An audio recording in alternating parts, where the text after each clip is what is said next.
এইবারও যদি আগের মতন অবস্থা হয় তাহলে কিন্তু দুনিয়াতে রফিক বলে কেউ থাকবো না।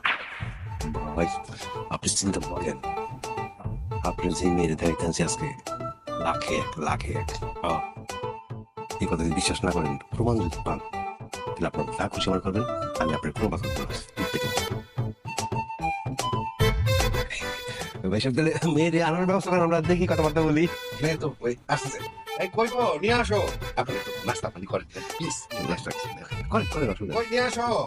এই তো আসছে। আসতেছে না? আসসালামু আলাইকুম।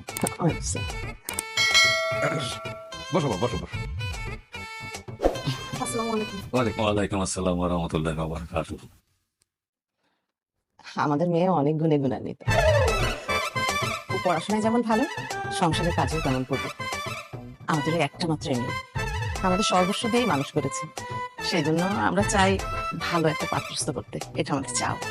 না ঠিকই আছে, আসলে সব বাবা মাই তো চায় যে একটা ভালো পাত্রের কাছে তার তার মেয়েকে দেওয়ার জন্য। তো একটা কথা বলি, সেটা হলো যে আমার ভাগ্নও কিন্তু খুব ভালো, ভদ্র বিনয়ী, সে মাস্টার্স পাস করছে, কিন্তু সে চাকরি করবে না। তার কারণ হলো আমার আর কোনো ভাগ্নে ভাগিনা, সেই একমাত্র ভাগিনা, এবং এই সহায় সম্পত্তি আছে। আর ও কিচ্ছু করা লাগবে না, সারা জীবন বসে বসে খেলেও এই সম্পত্তি শেষ হবে না। তো আপনারা নিশ্চিত যে আপনাদের মেয়েকে আমার ভাগ্নের হাতে তুলে দিতে পারে। ছেলের যদি কোনো প্রশ্ন থাকে তাহলে করতে পারে। আচ্ছা ঠিক আছে। কোনো প্রশ্ন নাই বাবা। কান ভাই না পছন্দ হয় নাই? পছন্দ করতে বাবা। আলহামদুলিল্লাহ। আলহামদুলিল্লাহ। তবে আমার একটা কথা আছে। হ্যাঁ বলেন। এর মহারণের বিষয়টা আমরা এখানে ফাইনাল করতে যাচ্ছি। না এটা তো খুবই ভালো, আসলে সবকিছু আগে বলে নিলে পরে মানে পরে কোনো ঝামেলা হয় না। বলেন দেন মোড়ের বিষয়, এটা তো কোনো বিষয় না, বলতে তো হবে। এই দেন মহারণটা হবে 50 লক্ষ টাকা। আপনি কিছু মনে করেন না, মানে এবার যেটা 50 লক্ষ আসলে একটু বেশি হয়ে যায়, তাই না ভাই না? বাবা আমি রাজি। 50 লাখ 1 কোটি কোনো কিছু ব্যাপার না বাবা। আলহামদুলিল্লাহ। আলহামদুলিল্লাহ।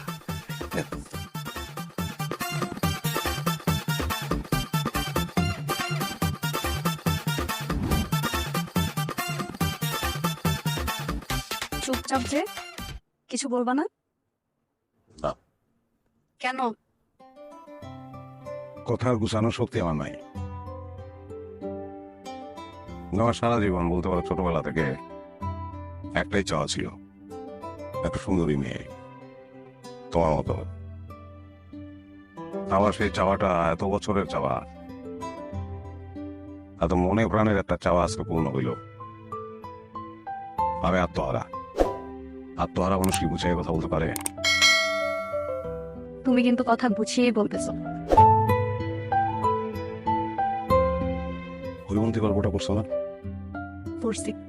এই গল্পে বরের হাতের উপরে যখন হৈমন্তীর হাতটা পড়লো তখন বরের কি মনে হয়েছিল জানো? আমি পাইলাম, ইহাকে পাইলাম, কাহাকে পাইলাম। এ দুর্লভ হয়েছে মানবী, ইহার রহস্যের কি অন্ত আছে?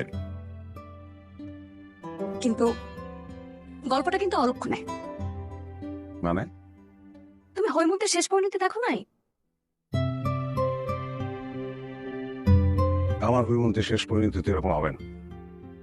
আমার হৈমন্তীরে আমি সারা জীবন ধরে রাখবো।